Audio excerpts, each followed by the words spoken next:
Salut tout le monde, bienvenue dans cette nouvelle vidéo, j'espère que vous allez bien. On se retrouve aujourd'hui pour parler du HTC U12 en version Live, donc une version un petit peu allégée. Pour Huawei et Honor, généralement ils utilisent la dénomination Lite pour une version un petit peu plus accessible. Côté HTC, ce sera plutôt les versions Live qui présentent les smartphones un petit peu moins haut de gamme, un petit peu plus milieu entrée de gamme, qui reprennent des composants relativement performants mais à un prix plus accessible. Le HTC U12 en version Live n'est pas nouveau, il est commercialisé depuis plusieurs mois, néanmoins j'avais jamais eu l'occasion de vous le présenter, c'est pourquoi j'ai eu envie de vous le présenter aujourd'hui. Donc ce sera comme d'habitude un petit déballage, une présentation des accessoires fournis avec le smartphone, un petit tour du design et ensuite bien sûr je vous parlerai des caractéristiques de ce smartphone vendu aujourd'hui aux alentours de 279 € sur la plupart des sites en France. Comme d'habitude, n'hésitez pas à me poser vos questions dans les commentaires, j'y réponds généralement très rapidement, et également n'hésitez pas à vous abonner à ma chaîne YouTube. C'est parti pour la présentation du HTC U12 en version Live. Pour commencer, tout d'abord, le coffret est plutôt classique, quoiqu'il est relativement design, je le trouve relativement sobre, notamment par rapport au HTC U12 en version Plus, où c'est un énorme coffret rectangulaire qui a la taille à peu près de cette boîte-là. Donc là, c'est une boîte plutôt design avec une texture assez particulière qui reprend un petit peu le côté lisse du smartphone qu'on verra tout de suite lors du déballage. On retrouve bien sûr quelques informations sur le côté de la boîte, donc comme d'habitude c'est une version qui est dual SIM, vous pouvez mettre deux cartes nano SIM, vous avez également la possibilité d'ajouter une carte micro SD pour étendre la mémoire. Il faut savoir que vous avez le choix entre deux configurations, 64 ou 128 Go d'espace de stockage. Au dos de la boîte bien sûr on retrouve énormément de caractéristiques techniques mises en avant sur ce smartphone, néanmoins je préfère vous en parler après lors du déballage, ce sera un petit peu plus pertinent. Et enfin, sur la tranche de la boîte originale, on a directement le choix de la couleur, on voit directement le smartphone qu'on a commandé. Donc moi, c'est une version Moonlight Blue, c'est indiqué ici. Et vous avez une autre version un petit peu plus claire qui est également disponible. J'ai commandé cette version pour vous la présenter, je la trouve un petit peu plus sobre et un petit peu plus passe-partout. Comme souvent, lors de l'ouverture de la boîte du smartphone, on tombe directement sur le produit. Je ne vais pas vous le présenter tout de suite, je vais d'abord vous parler un petit peu des accessoires fournis avec ce téléphone et on reviendra directement sur le design. On fera un petit tour du design, de la conception du produit et ensuite de ses caractéristiques avant de faire un premier démarrage. Alors bien sûr, vous avez droit aux différentes documentations, à savoir la garantie, le manuel d'utilisation, quelque chose de plutôt classique. Néanmoins, le guide du démarrage est en français, donc ça c'est plutôt un point qui est intéressant. Vous avez également droit à un autocollant avec les informations type IMEI, numéro de série, et un petit autocollant HTC que vous pouvez coller où vous voulez. Néanmoins, je ne vois pas bien à quoi ça sert. Dans le coffret, vous trouverez également des écouteurs qui s'apparentent plutôt à un kit main libre. On voit que c'est pas vraiment du bon matériel, ce sont des écouteurs qui sont très rigides, un plastique assez grossier, et à mon sens, si vous voulez avoir vraiment le mieux de la qualité audio de ce smartphone, je vous conseille quand même d'acheter des écouteurs à part, ou de réutiliser des écouteurs vendus avec un smartphone plus haut de gamme, car ceux-là, à mon avis, sont un peu low cost en qualité de sortie audio. Bien évidemment, on retrouve un bloc chargeur qui est relativement intéressant dans le sens où il permet de gagner 72% de batterie en 1 heure, ce qui est plutôt correct, d'autant plus que la capacité est relativement intéressante, 3600 mAh pour ce smartphone. Et bien sûr, on retrouve un câble de chargement relativement court, néanmoins, point fort, c'est de la connexion en USB type C.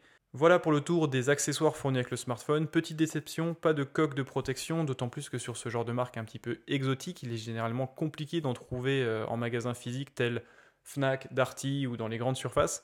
Donc il aurait été appréciable de trouver une petite coque translucide adaptée au smartphone dès le déballage. Petit bémol donc en termes d'accessoires. Voilà, donc on se retrouve devant le design du HTC U12 en version Live. Honnêtement, le traitement apporté sur le verre est vraiment particulier, c'est vraiment original pour le coup, et je trouve que c'est vraiment du plus bel effet sur cette couleur Midnight Blue. Le traitement sur le verre, sur la partie basse, un petit peu rugueux comme ça. Je sais pas si vous entendez, mais il y a un travail en relief, donc déjà ça apporte une préhension relativement agréable, dans le sens où ça permet de mieux maintenir le smartphone dans la paume de la main. Et en plus, ça lui apporte une originalité assez intéressante. Au dos, en relief, on retrouve donc le petit marquage HTC. Au-dessus, un lecteur d'empreintes qui fonctionne relativement bien. De toute façon, aujourd'hui, plus aucun constructeur ne se loupe à ce niveau-là. Et enfin, sur le dessus, on retrouve un double capteur photo, donc positionné comme énormément de smartphones aujourd'hui, que ce soit Apple, mais pas seulement. Si vous allez chez Xiaomi ou d'autres marques du style, ce sera une position qui est maintenant assez commune. Donc vous avez un capteur photo de 16 mégapixels avec une ouverture à f2 qui fera des photos plutôt agréables. En toute franchise, les premiers tests sont plutôt satisfaisants pour la gamme de prix, je le rappelle, 279 €.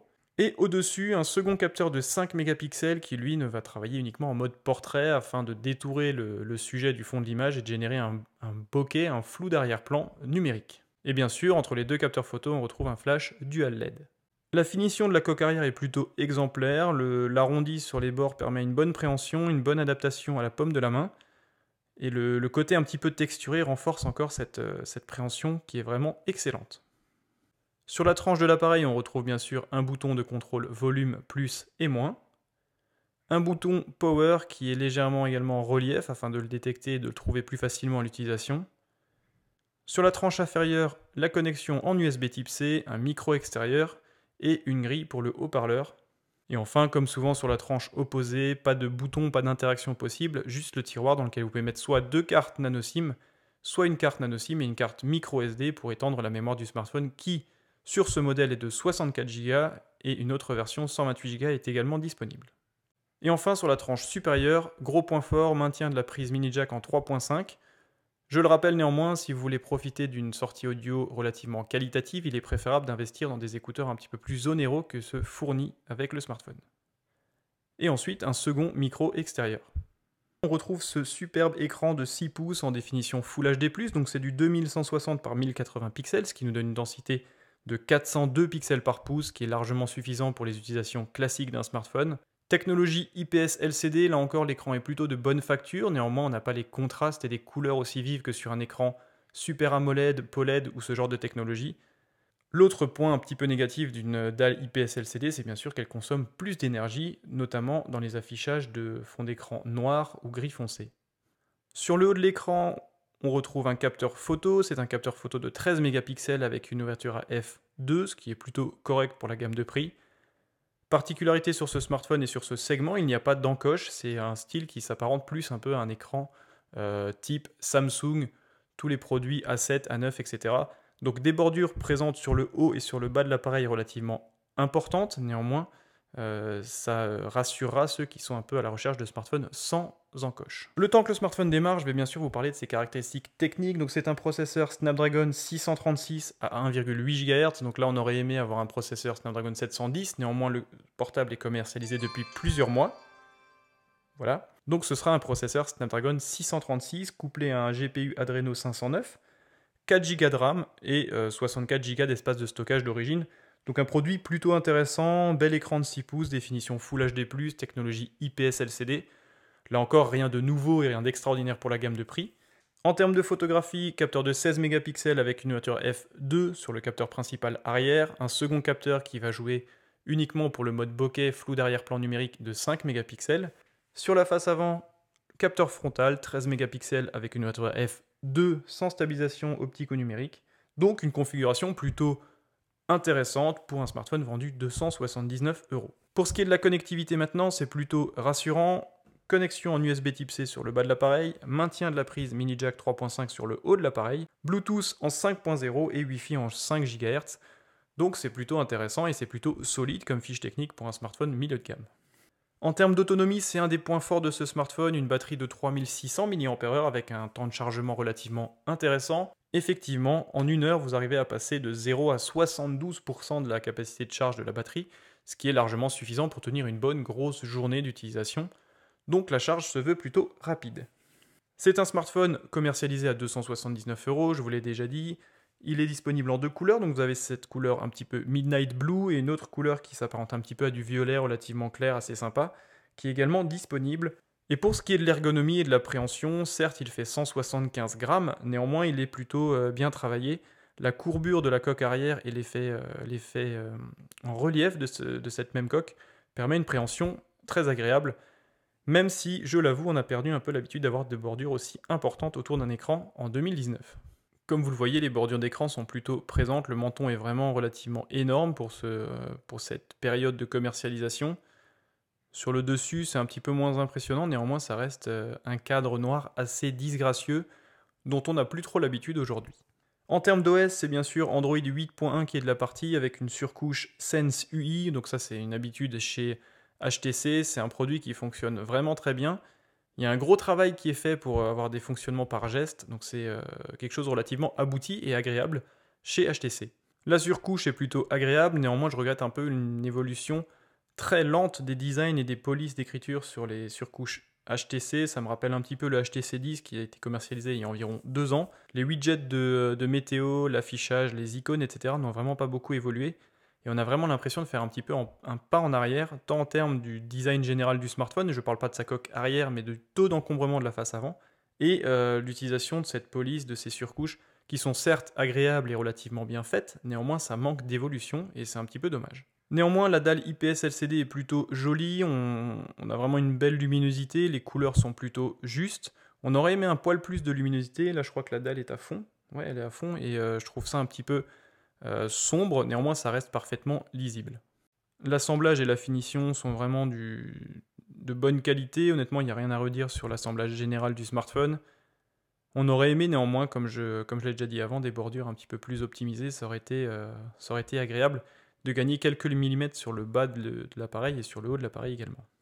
Comme je vous l'ai dit, c'est une version 64 Go et au premier démarrage, il y a déjà 9,93 Go qui sont utilisés par les applications natives, ce qui est relativement intéressant. Généralement, c'est aux alentours de 11 ou 12 Go. Donc là, le smartphone n'est pas très gourmand et la surcouche n'est pas très gourmande. C'est plutôt un point fort du développement HTC. Voilà, c'était une présentation relativement rapide, néanmoins c'est pas un smartphone qui va intéresser énormément de monde, je voulais vous le présenter parce que j'ai eu l'opportunité de le recevoir en test. Donc je le rappelle, HTC U12 Live, un smartphone qui est une alternative à tous les milieux de gamme et entrées de gamme qu'on connaît aujourd'hui, néanmoins qui est commercialisé de manière un petit peu plus sporadique. Vous ne le trouverez pas en magasin, physiquement, à la Fnac, au Darty ou dans les grandes surfaces. Il faut impérativement passer par des commerces en ligne français, type rue du commerce, LDLC, etc. Et donc, si vous voulez un smartphone un petit peu original, qui a un dos très sympa, parce qu'honnêtement, en termes de design, la coque arrière est vraiment, même si elle semble être sensible aux traces de doigts, est vraiment réussie. Ce smartphone peut être une bonne option pour vous si vous en avez déjà un petit peu marre de voir des Huawei, des Honor et des Xiaomi dans les rues. HTC se fait, hélas, plus en plus rare, même s'il est vrai qu'on aurait aimé une évolution technologique et de design un petit peu plus aboutie sur ce smartphone. Merci d'avoir suivi cette vidéo, n'hésitez pas à me poser vos questions sur ce smartphone si vous voulez que je fasse un test un petit peu plus abouti. Comme je vous l'ai dit dans les premiers tests de mesure, il a un rendu photo qui est plutôt intéressant en pleine lumière. Honnêtement, le rendu est plutôt propre avec du piqué et des détails sur toute la surface de la photo. Une autonomie vraiment très solide et une optimisation logicielle assez intéressante avec pas mal de raccourcis d'utilisation par geste. Donc c'est un produit qui est plutôt intéressant même s'il n'est pas révolutionnaire. On se retrouve très prochainement pour d'autres tests. Il y aura bien sûr le Meizu 16 qui tarde un petit peu à arriver, le HTC 12 mais en version plus, et également le Vivo Nex en version dual avec un écran à l'avant et un écran à l'arrière que je vous présenterai dans les semaines à venir. Merci d'être toujours plus nombreux et on se retrouve très bientôt.